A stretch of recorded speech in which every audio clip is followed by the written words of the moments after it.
Oke, kita langsung masuk aja. Apa yang lagi terjadi sama bank-bank lokal di Tiongkok itu bukan sekedar berita ekonomi biasa. Sama sekali bukan. Ini tuh kayak gejala dari penyakit yang jauh lebih dalam yang bisa mengancam seluruh struktur politik negara itu. Wow, dengerin kutipan ini deh. Jelas banget kan pesannya? Apa yang kita lihat ini bukan krisis perbankan biasa. Ini getaran pertama dari gempa bumi ekonomi yang bisa meruntuhkan semuanya. Nah, untuk ngertiin ini semua, kita harus sadar kalau kebangkrutan bank-bank ini bukan kejadian yang tiba-tiba muncul, bukan. Ini tuh puncak dari, ya bisa dibilang, badai sempurna yang udah lama banget terbentuk. Jadi, ada 3 bahan utama dalam badai ini. Pertama, jelas keruntuhan finansial. Kedua, kegagalan pemerintah dalam mengambil kebijakan. Dan yang ketiga, ini yang paling bahaya, hilangnya kepercayaan publik. 3 hal ini gabung jadi satu, menciptakan semacam badai senyap yang sekarang lagi menyebar ke seluruh Tiongkok. Oke, sekarang kita coba mundur sedikit. Gimana sih krisis ini bisa mulai? Semuanya berakar dari satu model ekonomi yang kelihatannya simpel, tapi wah kuat banget dampaknya. Selama puluhan tahun, ekonomi Tiongkok itu kayak ditenagai sama sebut saja mesin gerak abadi.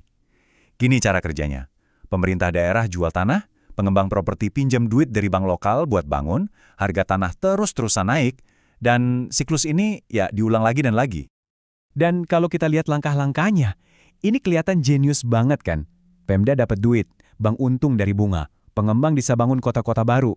Kelihatannya semua pihak menang, win-win solution gitu. Tapi ya namanya juga mesin gerak abadi, di dunia nyata kan nggak ada yang abadi. Mesin ini akhirnya macet. Titik baliknya itu sekitar tahun 2020. Di saat itulah, semua fondasi yang menopang model ini mulai ambruk. Terus, kenapa mesinnya bisa berhenti? Ada beberapa alasan utama. Pertama, demografi. Populasi Tiongkok mulai turun, jadi permintaan rumah baru pun anjlok. Terus, perusahaan properti raksasa kayak Evergrande dan Country Garden mulai gagal bayar utang. Nah, ini dia pukulan terakhirnya yang paling fatal. Tanah, aset yang jadi jaminan triliunan dolar pinjaman, tiba-tiba nilainya jadi nol, gak berharga. Hasilnya? Ya, bisa ditebak. Bencana. Bank-bank lokal ini sekarang tenggelam dalam lautan utang macet. Kalau mau jujur, secara teknis, banyak dari mereka itu sebenarnya udah bangkrut. Cuma belum diumumin aja secara resmi. Oke, masalahnya udah parah. Tapi ternyata ada serangkaian keputusan dari pemerintah yang malah bikin masalah serius ini jadi krisis yang mungkin udah nggak bisa diperbaiki lagi. Nah, menurut analisis ini, ada 4 kebijakan keliru yang fatal. 1. Mereka tiba-tiba ngerem pinjaman properti lewat kebijakan 3 garis merah yang bikin industrinya langsung mandek. 2. Utang siluman pemerintah daerah dibiarin aja meledak tanpa kontrol. 3. Bukannya jujur, mereka malah sensor semua informasi keuangan. Ironisnya, ini justru menghancurkan kepercayaan publik. Dan yang terakhir, mereka abai sama resiko produk-produk investasi ilegal atau yang biasa disebut shadow banking. Jadi intinya begini, kebijakan-kebijakan rezim ini bukannya jadi solusi, malah jadi penyebab utama keruntuhannya.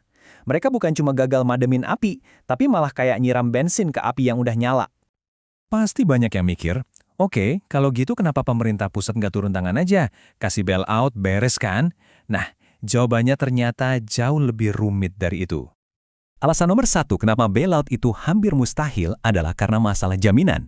Ingat kan, aset yang jadi jaminan triliunan pinjaman itu properti? Nah, nilai properti itu sekarang anjlok. Dan karena populasi terus turun, nilainya kemungkinan besar nggak akan pernah pulih. Gimana mau nyelamatin sesuatu kalau aset dasarnya aja udah nggak ada nilainya? Nah, di sini kita bisa lihat gambaran besarnya. Peminjam utang terbesar di sini siapa? Pemerintah daerah. Dan sumber pemasukan utama mereka, yaitu jualan tanah, sekarang kering kerontang. Kalau nggak ada pemasukan, gimana caranya mereka bayar utang ke bank? Jawabannya, ya nggak bisa. Di sisi lain, masyarakat juga nggak tinggal diam. Mungkin kita nggak lihat ada antrian panjang di depan bank, tapi yang terjadi itu adalah silent bank run. Orang-orang diam-diam mindahin tabungan mereka dari bank-bank lokal kecil ke bank BUMN yang lebih besar dan dianggap aman.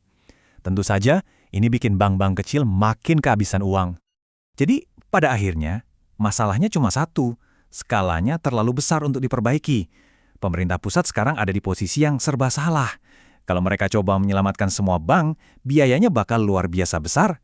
Risikonya, inflasi gila-gilaan, nilai mata uang anjlok, bahkan bisa-bisa negaranya yang bangkrut. Nah, dari sini kita masuk ke babak akhir yang paling mengerikan, di mana krisis ekonomi ini mulai berubah menjadi krisis politik yang mengancam rezim yang berkuasa. Analisis ini memprediksi ada 3 skenario atau 3 langkah menuju pembusukan rezim. Langkah pertama, kepanikan nasabah bank yang sporadis mulai menyebar ke seluruh negeri. Langkah kedua, pemerintah daerah mulai nggak bisa bayar gaji. Pegawai negeri, polisi, guru yang jadi tulang punggung negara nggak digaji.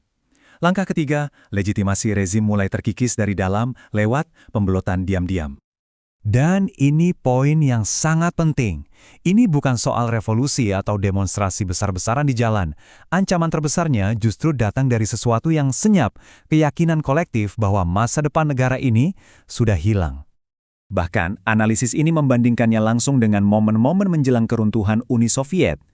Ada kemiripan yang mencolok. Keduanya menghadapi apa yang disebut kematian finansial.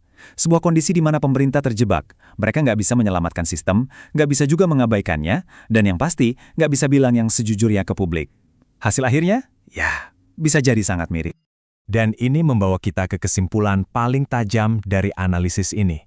Runtuhnya bank-bank lokal ini bukan lagi soal ekonomi. Ini adalah sebuah pratinjau, sebuah trailer kalau boleh dibilang, dari akhir kisah kekuasaan Partai Komunis Tiongkok.